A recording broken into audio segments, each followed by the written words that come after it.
राधे राधे बंधुओं, बहुत स्वागत है आपका ज्योतिष धर्म चैनल पर। बंधुओं, इस वीडियो में हम आपको बताएंगे कर्क राशि और लग्न वालों का मार्च का महीना कैसा रहेगा, कौन से दिन उनके लिए शुभ रहेंगे, कौन से अशुभ, और क्या उपाय करें जिससे कि मार्च में उनको उत्तम फल प्राप्त हो।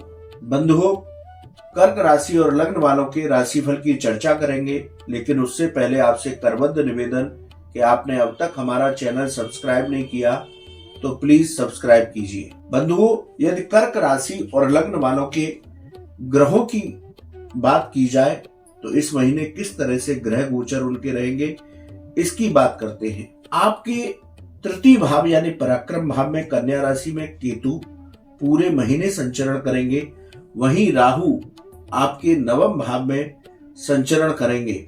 यहाँ पर बुध जो है 7 मार्च को प्रवेश करेंगे, सूर्य 14 मार्च को नवम भाव में प्रवेश करेंगे। राहु और बुध का जड़त्व योग और राहु और सूर्य का ग्रहण योग बनेगा, वहीं सूर्य और बुध का बुधादित्य योग बनेगा। अष्टम भाव में शनि पूरे महीने स्वयं की राशि कुंभ में संचरण करेंगे, लेकिन यहाँ पर 7 मार्च को शुक्र प्रवेश करेंगे और मंगल 15 मार्च को प्रवेश करेंगे। शनिदेव 17 मार्च को अपनी स्वयं की राशि कुंभ में अष्टम भाव में उदय होंगे। यह देवगुरु बृहस्पति की बात की जाए तो आपके दशम भाव कर्म भाव में मंगल देव की राशि में मित्र राशि में पूरे महीने संचरण करेंगे। तो कर्क राशि और लग्न वालों की इस तरह से ग्रहों की स्थिति इस महीने रहने वाली होगी। अब बंधुओं, प्रत्येक भाव के अनुसार हम मार्च के राशिफल की चर्चा शुरू करते हैं। तो सबसे पहले लेते हैं प्रथम भाव। प्रथम भाव आपके आत्मविश्वास का भाव है, आपके व्यक्तित्व, आपके मान सम्मान का भाव है। यदि प्रथम भाव की बात की जाए तो राहु का दृष्टि संबंध आपके प्रथम भाव से होगा। राहु विचलित करता है, मानसिक अशांति पैदा करता है, तो इस महीने आपको थोड़ा सा संभल कर ठहर कर चलने की आवश्यकता है। इस महीने आपके आत्मविश्वास में वृद्धि होगी, आपको कार्यों में सफलता मिलेगी, लेकिन राहु की वजह से आपको कोई मानसिक तनाव हो सकता है, इसलिए मानसिक तनाव को हावी न होने दें। इस महीने आपके कार्यों की रुकावटें, चाहे वो नौकरी से संबंधित हो या व्यापार से संबंधित, जो पिछले महीने रुकावटें चली आ रही थी, इस महीने वो रुकावटें दूर होंगी। नौकरी और व्यापार में यदि कोई परिवर्तन करते हैं तो जल्दबाजी में कोई निर्णय न लें, सोच समझ करके ही आगे बढ़ें। व्यर्थ के मानसिक भ्रमों को अपने ऊपर हावी न होने दें, क्योंकि आपके प्रथम भाव से आपकी राशि को राहु देख रहे हैं, इसलिए राहु भ्रमित करते हैं। तो थोड़ा सा आपको संभल करके ठहर करके इस महीने आगे बढ़ना होगा। बंधुओं, बात करते हैं द्वितीय भाव की। द्वितीय भाव आपका धन का भाव है, आपकी वाणी का भाव है और आपके परिवार का भाव है। इस महीने आप वाणी की मधुरता को बनाए रखें। रुका हुआ धन आपको इस महीने वापस मिलेगा। 15 मार्च से आपका धन आगमन बहुत अच्छा होगा। सकारात्मक ऊर्जा को बना करके आप अपने कार्यों में लगे रहें तो आपको लाभ की स्थिति बेहतर होगी। परिवार का सहयोग भी आपको इस महीने प्राप्त होगा। ये बहुत विशेष बात होती है। यदि व्यक्ति को कुछ न मिले लेकिन परिवार का सहयोग प्राप्त हो तो व्यक्ति सब कुछ कर सकता है। बंधुओं, बात करते हैं आपके तृतीय भाव की, जहां केतु पूरे महीने संचरण करेंगे कन्या राशि में। तीसरा भाव पराक्रम का भाव होता है, छोटी यात्राओं का भाव होता है, भाई बहन और मित्रों का भाव होता है। तो इस महीने आपके पराक्रम में वृद्धि होगी। जो भी आपकी यात्राएं होंगी कामकाजी जीवन को लेकर के, या जो लोग मार्केटिंग के जॉब में हैं उनको सफलताएं प्राप्त होंगी। भाई बहन और मित्रों का इस महीने आपको सहयोग प्राप्त होगा। यदि नौकरी और व्यापार में कोई परिवर्तन करना चाहते हैं, जैसे कि नौकरी से व्यापार की ओर जाना चाहते हैं, तो ये परिवर्तन आपके लिए उत्तम फलदायी होगा। बंधुओं, बात करते हैं चतुर्थ भाव की। चतुर्थ भाव प्रॉपर्टी का भाव है, वाहन का भाव है, हृदय संबंध का भाव है और आपकी माता का भाव है। 7 मार्च के बाद इस महीने आपके आकस्मिक खर्चे आ सकते हैं, तो अपने धन का समन्वय कुछ इस तरह से करें कि व्यर्थ के खर्चों से आपको बचकर चलना है। प्रॉपर्टी के मामले में आप कोई निवेश करते हैं, प्रॉपर्टी लेते हैं या बेचते हैं, तो उससे आपको लाभ प्राप्त होगा।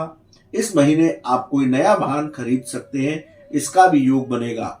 लेकिन माता के स्वास्थ्य का आपको ध्यान रख करके चलना होगा। बंधुओं, बात करते हैं पंचम भाव की। पंचम भाव आकस्मिक धन लाभ का भाव है, विद्या का भाव है, संतान सुख का भाव है, स्टॉक मार्केट का भाव है।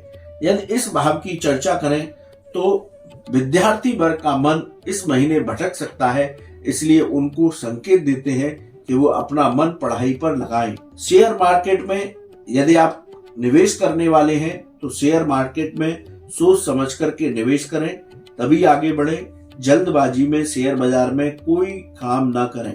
संतान पक्ष से समस्याएं मिल सकती हैं, इसलिए संतान से आप वैचारिक मतभेद से बचें।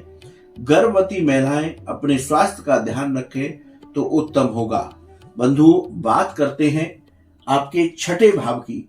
छठा भाव रोग, ऋण और शत्रुओं का भाव है। छठे भाव के अधिपति देवगुरु बृहस्पति दसम भाव में विराजमान है, तो आपको कोई पेट संबंधी विकार इस महीने परेशान कर सकता है, इसलिए अपने खान पान पर नियंत्रण रखें, वजन ना बढ़ने दें। यदि हम बात करें ऋण की, तो कर्ज उतारने का प्रयास करें इस महीने अपने धन से, क्योंकि धन की अवाक अच्छी रहेगी। तो आपने कोई लोन ले रखा है या किसी से कर्ज ले रखा है, तो उसको उतारने का, उसको कम करने का प्रयास करें। इस महीने आपका आर्थिक भार कम होगा। शत्रु पक्ष हावी नहीं रहेगा, इसलिए शत्रुओं से घबराने की जरूरत नहीं है। बंधु, बात करते हैं सप्तम भाव की। सप्तम के अधिपति शनि देव आपके अष्टम भाव में गोचर कर रहे हैं। सप्तम भाव आपके जीवन साथी का, आपके व्यापार और व्यापारिक साझेदारियों का भाव है। तो इस महीने आपको जीवन साथी का सहयोग मिलेगा। इस महीने आप जीवन साथी की सलाह मान करके आगे बढ़ें तो आपको सफलताएं प्राप्त होंगी। व्यापार में, साझेदारी में विवाद हो सकता है, इसलिए कोई भी ऐसी स्थिति ना आने दें जिससे कि आपके व्यापारिक पार्टनर के साथ मतभेद हो। व्यापार में पैसे का लेन देन सावधानी पूर्वक करें। इस महीने व्यापार में धीरे धीरे आपको आर्थिक लाभ के अवसर प्राप्त होंगे। बंधुओं, बात करते हैं अष्टम भाव की। अष्टम भाव आकस्मिक घटनाओं का भाव है, रिसर्च संबंधी और विदेश संबंधी मामलों का भाव है। विदेश संबंधी मामलों में इस महीने आपको सफलताएं प्राप्त होंगी। विदेश से आपको धन लाभ के अवसर प्राप्त होंगे और जो लोग रिसर्च से जुड़े हुए हैं उनको इस महीने सफलताएं प्राप्त होंगी। बंधुओं, बात करते हैं आपके नवम भाव की। नवम भाव आपके भक्ति, भाग्य और उच्च शिक्षा का भाव है। यहाँ पर सूर्य बुधादित्य योग बनेगा, तो धार्मिक कार्यों में आपका मन लगेगा। आप भगवान सूर्य की उपासना अवश्य करें। परिश्रम से भाग्य का साथ मिलेगा।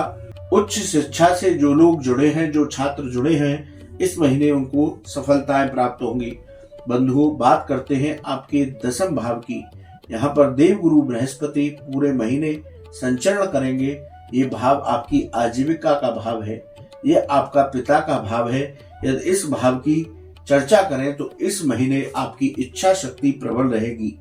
मेहनत से नौकरी में सफलताएं मिलेंगी। व्यापार में आपको लाभ के अवसर प्राप्त होंगे। कार्य क्षेत्र पर आपके काम की सराहना आपके अधिकारी वर्ग करेंगे, जिससे आपको पदोन्नति और वेतन वृद्धि भी हो सकती है। पिता के साथ इस महीने आपके संबंध मधुर रहेंगे। तो दसम भाव बहुत उत्तम फल दे रहा है, ये महीना आपके लिए उत्तम रहेगा। अब बात करते हैं एकादश भाव की। ये लाभ का भाव है।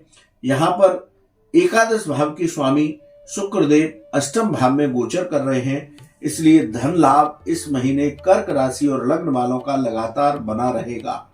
लेकिन खर्चे भी बने रहेंगे, क्योंकि भौतिक सुख सुविधाओं पर आपका खर्च हो सकता है इस महीने, इसलिए थोड़ा सा अपने खर्चों पर नियंत्रण रख के चलें।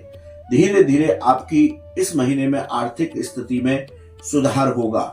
बंधुओं, बात करते हैं द्वादश भाव की। द्वादश के अधिपति बुध देव नवम भाव में संचरण कर रहे हैं। ये व्यय का भाव है, खर्चों का भाव है, विदेश संबंधी मामले और कोर्ट कचहरी के मामलों से संबंधित भाव है। यदि इस भाव की चर्चा करें तो विदेश संबंधी मामलों में आपको सफलता मिलेगी। खर्चों पर नियंत्रण रख करके चलें। कोर्ट कचहरी में यदि आपका कोई विवाद चल रहा है तो इस महीने सावधानी पूर्वक आगे बढ़ें, वरना आपके खिलाफ कोई षड्यंत्र कर सकता है। तो बंधु, मार्च के महीने में कर्क राशि और लग्न वालों को किस तरह का फल प्राप्त होगा, प्रत्येक भाव के अनुसार इस वीडियो में हमने चर्चा की। अब बात करते हैं शुभ दिनों की। इस महीने की 3, 5, 6, 12, 15, 21, 24, 30 और 31 तारीख शुभ रहेंगी। इनमें आप अपने कोई विशेष कार्य कर सकते हैं। वहीं अशुभ तारीखों की बात की जाए तो 1, 9, 10, 17, 18, 27, 28 और 29 तारीख, इन दिनों में आपको संभल कर रहना है।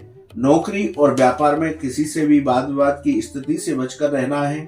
वाहन सावधानी पूर्वक चलाना है। तो बंधुओं, बात करते हैं अब इस महीने कर्क राशि और लग्न वालों को क्या करना चाहिए। देखिए, कर्क राशि और लग्न वालों पर शनि की ढैया चल रही है। ढैया के होते हुए भी उनको ओवरऑल बात की जाए तो उनको बहुत अच्छा लाभ प्राप्त होगा।